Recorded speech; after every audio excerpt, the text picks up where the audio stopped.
tó mo kí wa ẹ káalẹ́ ẹ káàsán ẹ káàárọ̀ depend ibikíbi tí a bá wà ibikíbi tí afẹ́fẹ́ ìfùtù yìí bá fẹ́ dé mo kí wa ní kìkì tí ọlá ìkìkì tó lọ́lá jùlọ nílẹ̀ àgbáyé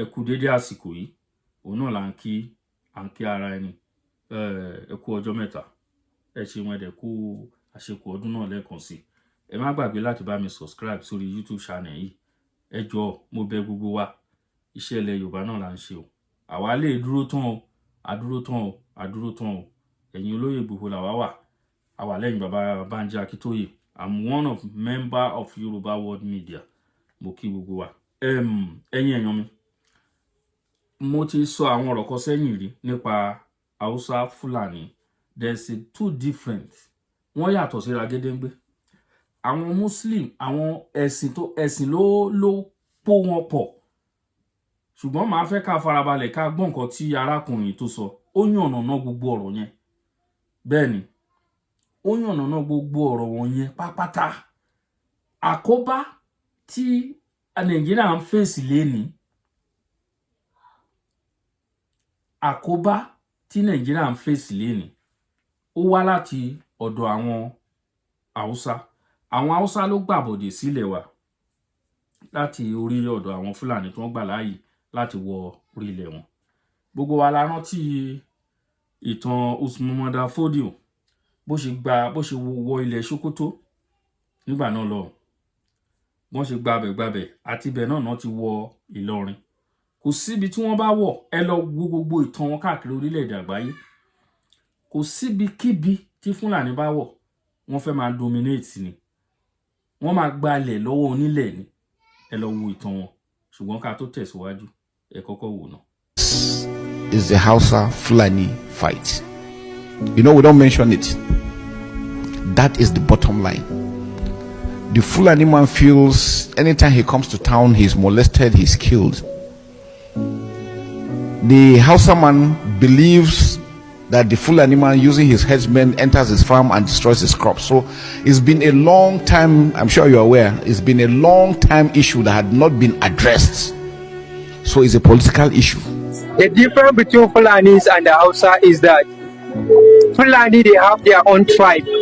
They have their own language. Yes. The way they speak is different from Hausa. Yes. If you listen to a Fulani man speaking, Yes. with the way Hausa man will speak, Yes. they are quite different. Yes. But what makes them to become one is that religion. They came with that religion and they said to them they are one. Oh. But yes, it's good that religion make you one. Oh. But at the same time, if you people say are one, then why, because of the religion, you later become emir in their states. You now, a state that is supposed to be ruled, governed by a Hausa man, when you go to Kano, when you go to Katsina, they even extended into Sokoto, you even go to Kaduna, you will see it's a Fulani man. Yeah. It's a place that is supposed to be dominated, it's supposed to be ruled by the people of that state. By the people of that state, but you will see a Fulani man become. So Fulani man, their play, for me, it's like they betray them. For me, that's for me. For me, it's like they come with a deception. They come and they deceive you people, they give you the religion and they take over the resources of you people. The thing that you're supposed to be ruling, something that you're supposed to become dominant for it, they are the one who are dominating it. You can see that Hausa man has never become a president in this country. Why? Because Fulani man, they have been deceiving the Hausa people. We are one because of religion, but they never become president. And Fulani, let me tell you, Fulani are not beggars, to be honest. Yes, let me just say the truth. Why is it that Fulani people are not beggars? It's because they are the one who have been hijacking the treasure of this land to themselves. They are the one who have been accumulating the treasure of this country for themselves. So there are children who are staying in the villages with their cows. They don't beg and they don't marry a lot of women. You never see a Fulani man having many children like that. But I don't know why they came and they allowed the Hausa they allowed the Hausas to marry to get more people, to get more population. You know, for me, they want the outside people to get more children, more population, so that in times of politics, you know, they talk of democracy is a game of numbers. So they need that numbers, and the outside people are the one producing those children. And you can see the people that they are using to go and to do this killing. Majority are the houses, but the one who you will discover leading is a Fulani man. And the leader, the gang road leader, is a Fulani man. While the majority that will follow behind are the houses. So they are using the houses to achieve their aim, to achieve their goal. Okay. But now I'm glad that the Hausa people are discovering the truth. Why will a Fulani man come and put something in your mind which is not the real you? They come and they change the real you. Because the Hausa man, I can assure to you, if you live with a Hausa man, it's a man that believes that he just need peace. But Fulani man, they came, they changed him. Hausa man become a toxic, he becomes so hard to understand because a Fulani man came and deceived him with a wrong way of lifestyle. What I want the Hausa to do is to stop listening to Fulani, because Fulani, they bring division for us. Fulani, they are the cause of our problem that we are having today. Fulani are people that they don't forgive. Yes, that's what I heard, and I believe it is like that. They can keep something for 100 of years and they will achieve it. Our grandparents used to tell us that those are people that they don't used to forgive something. When they want something, they must get it. ẹ̀yin omi ṣé gbọ́ nǹkan tó ṣẹlẹ̀, ẹ gbọ́ nǹkan tí arákùnrin yẹn sọ, ẹ gbọ́ ohun tó sọ. Wọ́n yàtọ̀ síra. Gbogbo governors tó ń jẹ gbogbo ẹ̀ láti sọ sẹ́yìn. All the governors of Northern láti gbà wá ṣẹ̀ wá pápátá, they are all Muslim. Wọ́n mọ̀ nípa politics. Gbogbo àwọn president ẹ rí orúkọ wọn yẹn, ẹ lọ ṣe research, gbogbo àwọn Muslim ni wọ́n. I mean, they are Fulani. Mi ò mọ̀. Babangida lèmi ṣì ń doubt lórí ẹ̀ pé is he from North Hausa land or is from Fulani?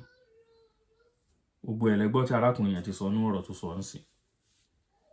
Ibi tí wọ́n ti kó bá wa nílẹ̀ wa lẹ́wọ̀n yẹn.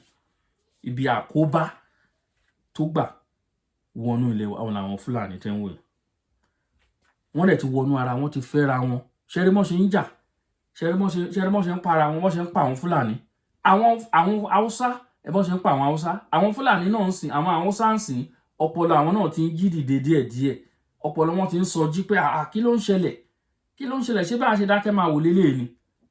But ṣé ká sọ pé ẹ̀pa òbóró mọ́ ni àbí báwo ni ká ṣe sọ? Torí pé wọ́n ti wọnú ara wọn jù, wọ́n ti bímọ fúnra, wọ́n ti gbogbo àwọn tó ń bẹ́ẹ̀gì tó ń ṣe bẹ́ẹ̀gà káàkiri Hausa ni wọ́n ti lé wọn kúrò nínú ilé wọn. Wọ́n ti sọ wọ́n dà aláìnílé lórí. Brother kan sọ ìtàn kan, mo gbọ́ lórí TikTok.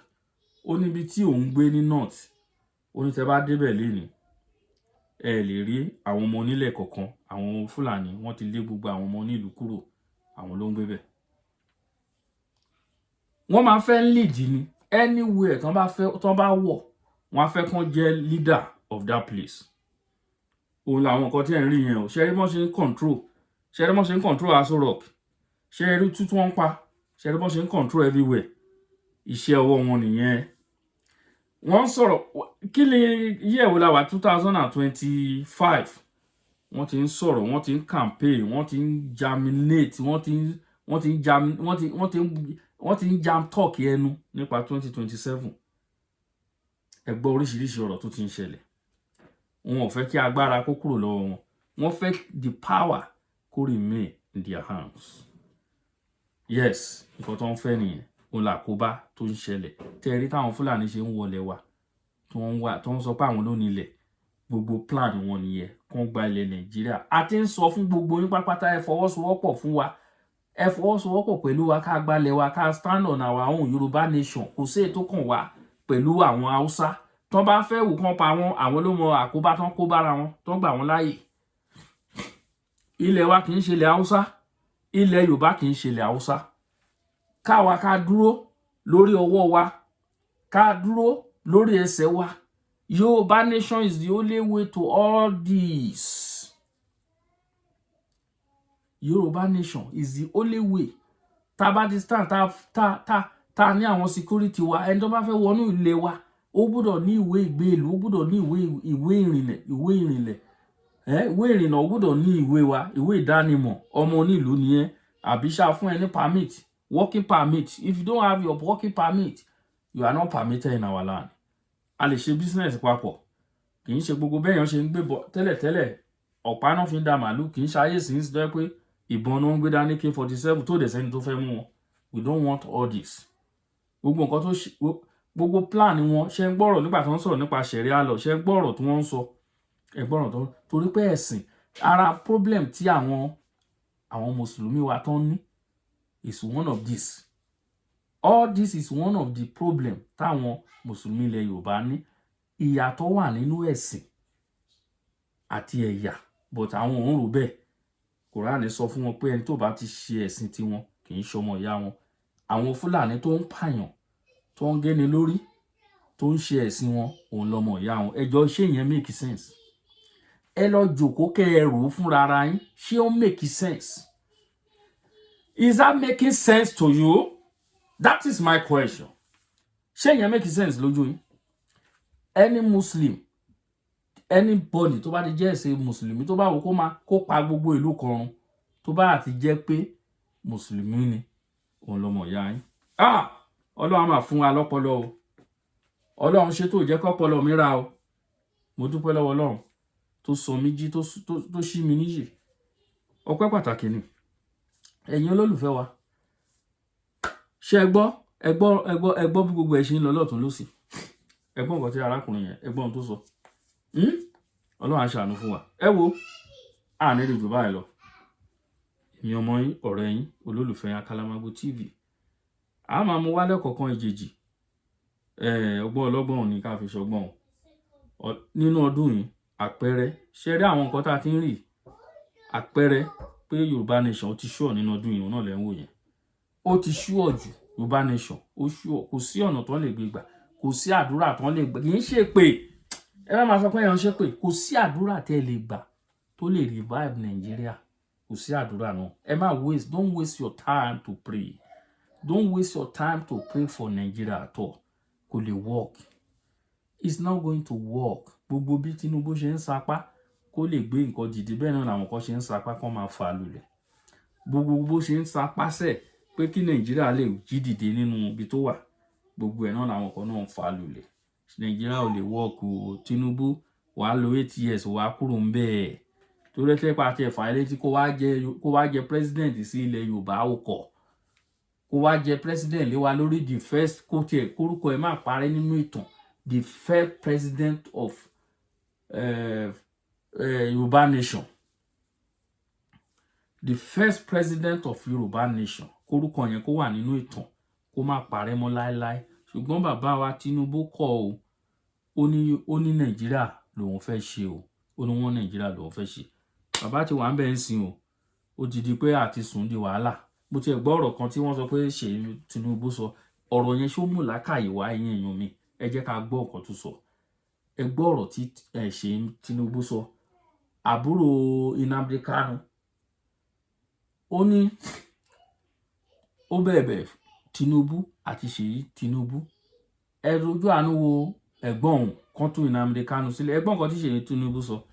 Ṣèyí Tinubu ní ó ní tí wọ́n bá ti mọ̀ wípé election 2027 àwọn Yíbò ò ní fàjọ̀gbọ̀n àwọn Yíbò ò ní fa wàhálà pé kokoko tó bá ń gbọ́ kokoko báyìí pé ẹ̀gbọ́n ẹ̀ ló kanlẹ̀kùn ẹjọ́ sọ̀rọ̀ yẹn mú làákàyè wá kí Nnamdi Kanu kó remain the set till 2027 ọ̀rọ̀ tó jáde lẹ́nu Ṣèyí Tinubu nìyẹn ẹjọ́ sọ̀rọ̀ nìyẹn sọ̀rọ̀ onílàákàyè sọ̀rọ̀ nìyẹn sọ̀rọ̀ ọ̀rọ̀ tó yẹ kó jáde ní gbòòrò ẹnu ọmọlúwàbí nìyẹn kí Nnamdi Kanu kó wà nínú set di 2027 ẹ̀yin pípọ̀ ẹ bẹ̀rù Ọlọ́run ìwọ náà tó ti jẹ́ ọ̀dọ́ ìwọ tó jẹ́ ọ̀dọ́ ìwọ ló ti sọrú eléyìí wọ́n ní òwú tí ìyá bá gbọ̀n òwú tí bàbá bá gbọ̀n ó lọ mọ́ wọn òní tí ìwọ Ṣèyí Tinubu òníwọ náà ti fẹ́ máa ràn wọ́n wá sọ pé wọ́n fẹ́ gbé ẹ kó wá lọ jẹ gómìnà ní Lagos State gómìnà kọ́ gómìnà ni àrà fẹ́ sọ́pa gbogbo yín so ká máa sin bàbá ká ti máa sin ọmọ ẹ̀yin pípọ̀ yẹ ẹ bẹ̀rù Ọlọ́run ẹ bẹ̀rù àtúbọ̀tán ẹ bẹ̀rù ọjọ́ kan tá kọ ẹ̀yin kọ lọ́hùn o tá kò yín kú iṣẹ́ ọwọ́ yín ẹ wò ẹ jẹ́ ká máa lọ ó dàbọ̀.